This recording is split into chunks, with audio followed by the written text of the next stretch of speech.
Namanya Abdullah bin Mas'ud. Tubuhnya kecil dan kurus, tulangnya menonjol. Jika berdiri di antara para sahabat, ia tampak seperti anak-anak. Tapi jangan tertipu, di balik tubuh rapuhnya itu tersimpan iman sebesar gunung Uhud. Sehingga ketika para sahabat melihat betis kecilnya Abdullah bin Mas'ud, Rasulullah menanggapi, "Apa yang kalian tertawakan? Sungguh kaki Abdullah bin Mas'ud lebih berat dibandingkan gunung Uhud timbangannya kelak di hari kiamat."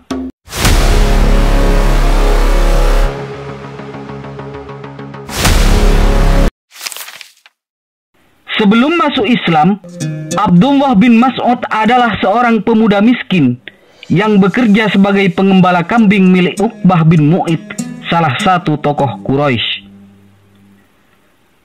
Tubuhnya kecil, kulitnya gelap, namun hatinya jernih dan penuh kejujuran. Suatu hari, ketika ia sedang mengembala kambing di perbukitan dekat Mekah, datanglah dua lelaki asing menghampirinya. Mereka adalah Rasulullah SAW dan Abu Bakar As-Siddiq dalam perjalanan mencari tempat untuk beristirahat. Rasulullah berkata kepada Abdullah bin Mas'ud, "Wahai anak muda, bisakah kami meminum susu dari kambingmu?" Abdullah menjawab dengan sopan, "Ini bukan milikku. Aku hanya seorang pengembala. Aku tidak bisa memberi izin tanpa tuanku." Jawaban itu membuat Rasulullah tersenyum. Kejujuran pemuda itu mencuri perhatian beliau. "Tunjukkan padaku kambing betina yang belum pernah dikawinkan. Niscaya Allah akan memberikanku susu darinya." Abdullah pun menunjukkan seekor kambing muda. Rasulullah mengelus putingnya dan membaca doa. Dan atas izin Allah, keluarlah susu dari kambing yang seharusnya belum bisa diperah. Mereka pun meminumnya bersama. Abdullah menyaksikan semuanya dengan takjub. Apa yang disaksikannya bukan sihir, bukan trik. Hatinya berguncang. Sejak hari itu, Abdullah bin Mas'ud tak bisa melupakan peristiwa itu. Kejadian itu membekas dalam hatinya. Beberapa waktu setelahnya, ketika Rasulullah mulai berdakwah secara terang-terangan, Abdullah bin Mas'ud menjadi salah satu orang pertama yang menerima dakwah Rasulullah SAW dan menjadi salah satu sahabat paling dekat dan terpercaya. Sejak saat itu, hidupnya berubah. Ia tinggal bersama Rasulullah, belajar Al-Quran langsung dari beliau, dan menjadi penjaga rahasia wahyu. Meski tubuhnya kecil dan kurus, suaranya menggema di langit karena Al-Quran yang dibacanya begitu indah. Sehingga Rasulullah SAW bersabda, "Siapa yang ingin mendengar Al-Quran sebagaimana ia diturunkan, maka dengarkan dari Ibnu Mas'ud radhiyallahu anhu." Mekah saat itu adalah kota yang takut mendengarkan Al-Quran, takut akan kebenaran, takut ayat-ayat itu memecahkan patung-patung mereka dalam diam. Para sahabat Nabi menyembunyikan iman mereka. Mereka mengaji dalam senyap, berdakwah dalam bisik. Pada suatu hari, para sahabat Rasulullah SAW sedang berkumpul. Lalu mereka berkata, "Demi Allah, kaum Quraisy sama sekali belum pernah mendengar Al-Quran dibacakan terang-terangan. Maka siapakah yang bisa membuat mereka mendengarnya?" Maka seorang pemuda bertubuh kurus berdiri dan berkata, Dialah Ibnu Mas'ud. Wahai Rasulullah, izinkan aku membacakan ayat-ayat Allah itu di hadapan mereka. Semua menoleh. Umar bin Khattab menggerutkan dahi. Ali bin Abi Thalib menunduk. Umar berkata, "Wahai Abdullah, tubuhmu kecil, keluargamu tak bisa melindungi. Biarlah kami yang berbadan besar melakukan itu." Abdullah dengan penuh keyakinan berkata, "Biarkan aku yang melakukannya. Sesungguhnya Allah yang akan menjagaku." Maka Ibnu Mas'ud pun berangkat hingga ia tiba di makom Ibrahim di waktu duha.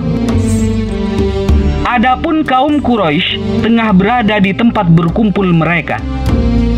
Ibnu Mas'ud kemudian berdiri di samping makom Ibrahim lalu membaca firman Allah sambil mengeraskan suaranya. Bismillahirrahmanirrahim. Ar-Rahman 'allamal Qur'an, khalaqal insan, 'allamahul bayan. Salah satu di antara mereka berkata, "Dia membaca sebagian yang dibawa oleh Muhammad." Maka mereka pun bangkit dan berjalan menuju ke arah Ibnu Mas'ud. Lalu satu pukulan, satu tamparan, tubuh Ibnu Mas'ud terhuyung, darah mengalir dari bibirnya. Tapi ia terus membaca, "Asy-syamsu wal qamaru bihusban, wan najmu wasyajaru yasjudan." Abdullah dipapah kembali, wajahnya lebam. Para sahabat menyambut dengan duka, tapi ia tersenyum lemah. "Inilah yang kami takutkan akan terjadi padamu, wahai Ibnu Mas'ud." Ibnu Mas'ud menjawab, "Musuh-musuh Allah itu tidaklah jauh lebih ringan bagiku saat ini dibandingkan sebelumnya. Mereka belum pernah mendengarkan sesuatu yang lebih menyakitkan hati mereka selain Al-Quran. Jika kalian membolehkan, besok aku akan ulangi lagi apa yang aku lakukan hari ini." Para sahabat pun berkata, "Cukup, engkau telah membuat mereka mendengarkan apa yang mereka tidak suka."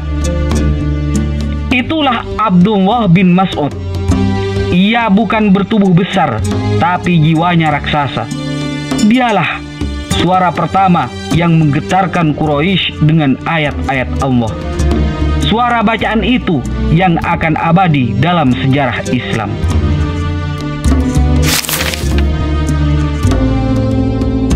Setelah hijrah, Abdullah bin Mas'ud menjadi bayang-bayang Rasulullah. Ia menyiapkan sandalnya.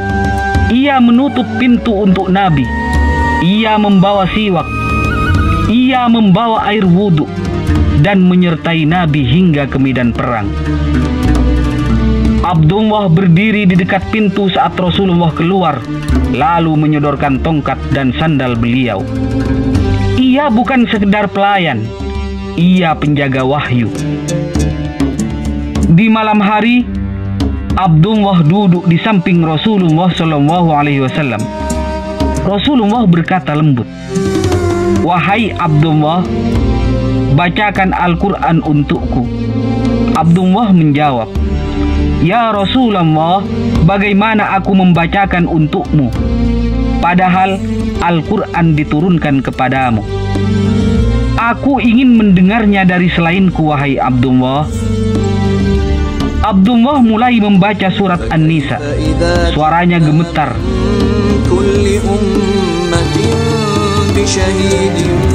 Ketika sampai pada ayat, Rasulullah menangis. Air matanya mengalir tenang. "Abdullah, cukup sampai di sini." Dalam dunia yang penuh persaingan, Abdullah bin Mas'ud seolah tak punya tempat untuk bersaing. Ia tidak kaya, fisiknya kecil dan kurus. Secara sosial, ia hanyalah rakyat biasa, bahkan tergolong miskin. Tapi Islam mengubah segalanya. Cahaya wahyu menjadikannya sosok yang sangat luar biasa. Bukan karena hartanya, bukan karena kekuatannya, tapi karena ilmunya. Keimanan dan kedekatannya dengan Rasulullah SAW menjadikan Ibnu Mas'ud sebagai salah satu sahabat yang paling berilmu. Ia adalah tempat bertanya para sahabat, rujukan umat, dan salah satu penghafal Al-Quran terbaik sepanjang sejarah. Sebelumnya, Rasulullah SAW telah menasehati para sahabatnya untuk mempelajari Al-Quran dengan 4 orang sahabat utama. Beliau yang pertama kali menyebutkan Abdullah bin Mas'ud di antara 4 sahabat lainnya. Beliau menyatakan, ambillah Al-Quran dari 4 orang: Abdullah bin Mas'ud, Mu'adz bin Jabal, Ubay bin Ka'ab, dan Abu Hudzaifah dari Salim. Hadis riwayat Muslim. Selain itu, Rasulullah SAW juga menyifati bacaan Al-Quran Abdullah bin Mas'ud dengan cara yang sama seperti yang dilakukan ketika Al-Quran diberikan. Dengan penuh keyakinan, ia pernah berkata, "Aku hafal 70 surat Al-Quran langsung dari lisan Rasulullah SAW, dan tak ada seorang pun yang melebihiku dalam hal ini." Rasulullah sendiri bersabda, "Berpegang teguhlah pada apa yang diajarkan oleh Ibnu Mas'ud. Barang siapa ingin mendengar Al-Quran seperti saat diturunkan, maka dengarkanlah dari Ibnu Mas'ud." Abdullah bin Mas'ud bukan hanya penghafal wahyu, ia juga merupakan guru generasi pertama Islam. Ia berkata, "Demi Allah yang tidak ada Tuhan selain Dia, tidak ada satu ayat pun dalam kitab Allah melainkan aku tahu di mana ia diturunkan dan kepada siapa ia diturunkan." Ibnu Mas'ud adalah sahabat yang hampir tak pernah berpisah dari Rasulullah SAW.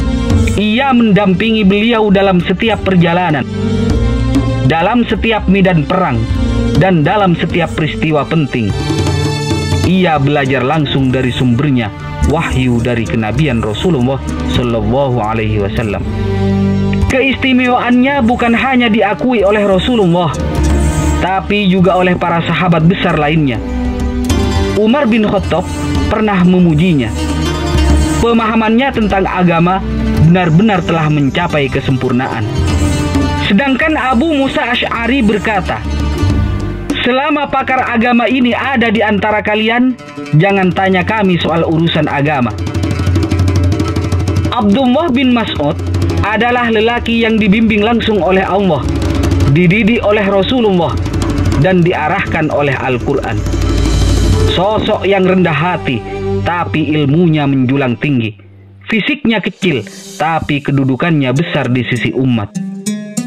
Dialah mata rantai ilmu Al-Quran dari Rasulullah kepada generasi berikutnya.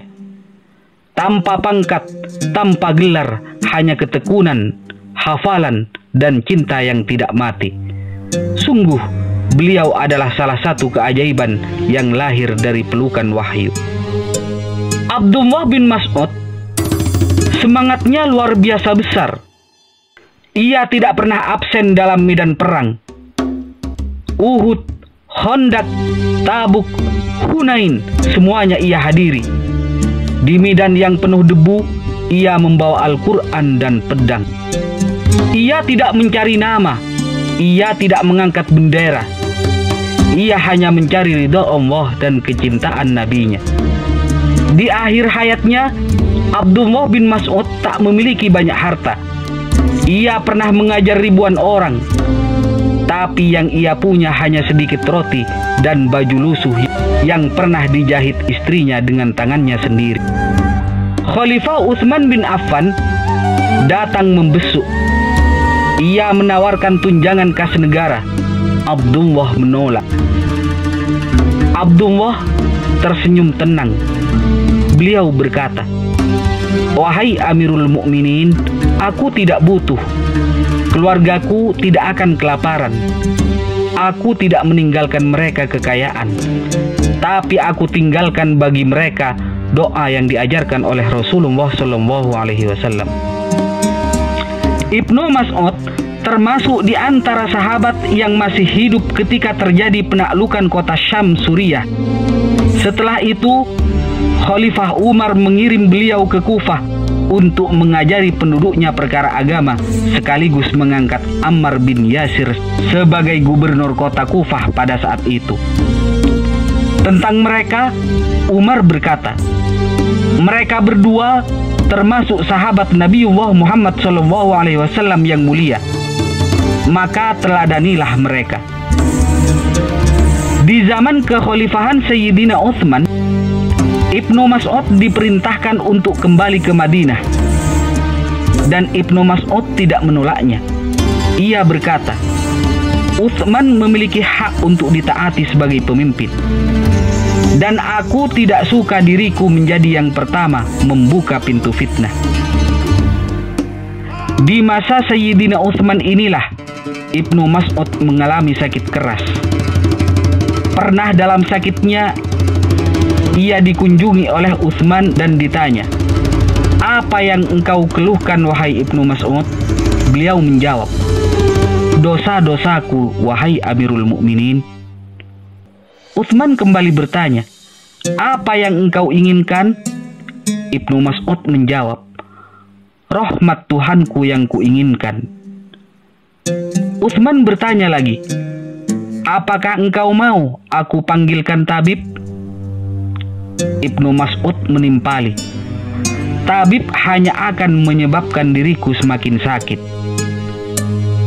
Utsman bertanya kembali, "Apakah engkau mau aku bawakan pemberian?" Ibnu Mas'ud menjawab, "Aku tidak butuh."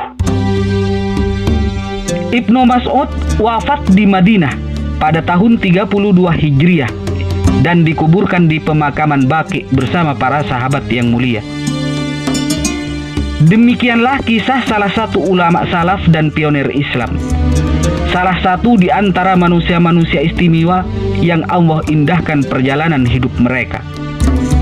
Semoga Allah memberikan kita hidayah dan taufiknya, sehingga kita bisa meneladani kebaikan-kebaikan mereka radhiyallahu anhum ajma'in. Al-Fatihah. Assalamualaikum warahmatullahi wabarakatuh.